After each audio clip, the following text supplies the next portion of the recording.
number 3 series of 2024, an ordinance setting the guidelines on the use of barangay ambulance of Barangay Nagkaisang Nayon, Area 9, District 5, Quezon City. May I recognize the representative from Barangay Nagkaisang Nayon? Good afternoon, Madam Chair, Attorney, and to the rest of the barangays who are present. I'm Dr. Janelle Calma, Kagawad po from Barangay Nagkaisang Nayon, and together with me is our Barangay Secretary, Ms. Evelyn Heneblaso po. Madam Chair, I would like to ask the Secretary kung anong status dito, parliamentary status po nitong resolution. This was discussed last time, di ba? Yes po. So ano bang sabi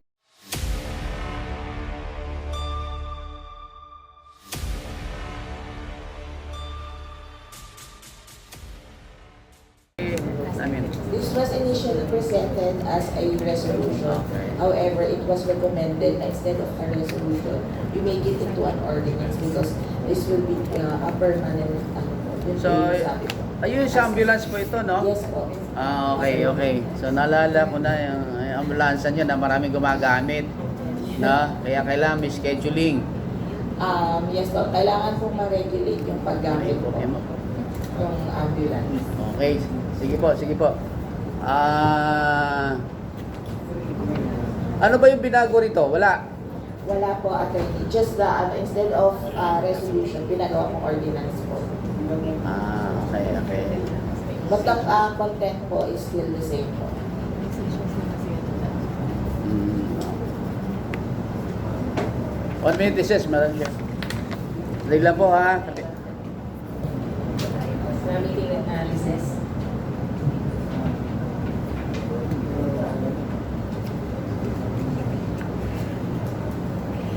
Yun, pero hindi natin na-discuss ito kabuuan. Ang na-discuss lang natin because that it is a permanent in character kailangan gawing ordinansa. So, di-discuss na natin ngayon ito. Ha? Okay, amin. Meeting resume, Madam Chair. Sure. Dito po sa kagawad dito po sa yung prohibition, section 3. Yes po. Sabi mo, the ambulance shall not be used to transport ambulatory patients for regular check-ups or diagnostic procedure. Only. Yes. Hindi ko mag-gets ito. Opo. Ang ambulatory patients po kasi yan po yung mga nakakalakad, malalakas naman po. Okay. Kasi po nagagamit po yung ambulance even for yung magpapalaboratory lang po o po magpapa-check up lang na kaya naman pong ma-commute. So there were instances po kasi na ginamit ito ng mga malalakas naman na mga pasyente and then merong emergency talaga na kailangan ng ambulansya.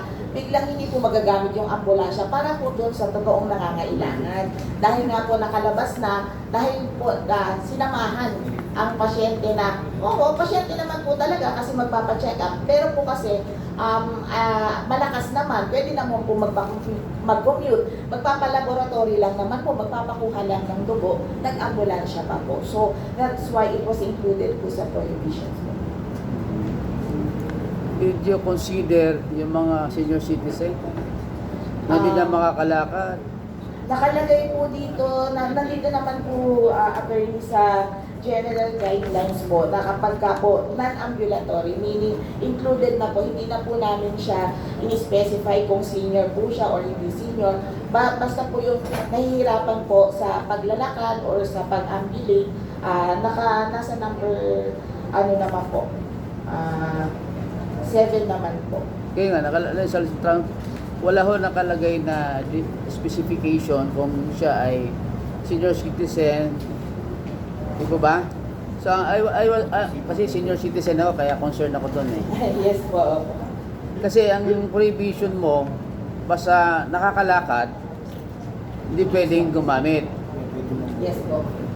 Kaya, as senior citizen, pag pinalakad mo, nakahapo yan, mamamatay po. Hindi naman po lahat. Sorry. Yun nga rin, doon ako nakakuhan eh. No? Yes po, I understand po. Oo. Yes po, I understand. Kasi meron nga tayo, binibigyan nga natin ng exclusive na mga benepisyo ang ating mga senior citizen. Why not dito sa ambulance na to na kahit po siya able pa sing maglakad. 'Di ba sir? 'Di ba? Ilang taon na po kayo?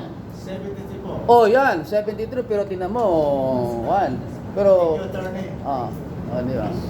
Kaya nga po, yan ibig ko sabihin po. So, paano po natin i-reconcile ito doon? Maybe we can put it in the add po sa general guidelines na specifically for senior citizens. Yun, admittedly, oh. wala naman po talaga specific for nakalagay na for senior Oh. citizens. Maybe, So, hindi natin pwedeng bigyan ng tinatawag na priority, yung mga senior citizen, PWD, solo parent, yung mga pregnant, mga ganun. opo. Yan yung, pagpasok lang ako ng idea, kagawad, Yes po, yes po, Oo, kasi dahil sa barangay rin ninyo, no, lugar ninyo, marami po yan eh. Yes po. Kahapon bukas dadaan ako sa inyo. Kasi papunta ako ng barangay Kaibiga. Okay po. Dadaanan ko yung lugar nyo eh. Ano? Kaya nakikita ko rin po doon na marami pong mga senior citizen na kailangan natin na isama din sa ambulansya. Itong ambulansya nito, ito yung binigay ng city government, di po ba? Yes po. So wala kayong sarili nyo.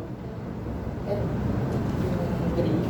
Meron po. Ayun, ito yung green na yun, di para doon sa yung dilaw eh para sa lahat. Yes po. Di ba kasi marami nga nakaya ambulansya sa barangay, di ba? Ano po, sorry? Maraming ambulansya ang barangay. We have 3. So, kung ipapasa natin to, yung tatlong ambulansya, covered na po dito. Yes po, sir. So sa akin lamang yung aking binigay na suggestion kung gusto niyo ipasok po yun, ha? Yes po.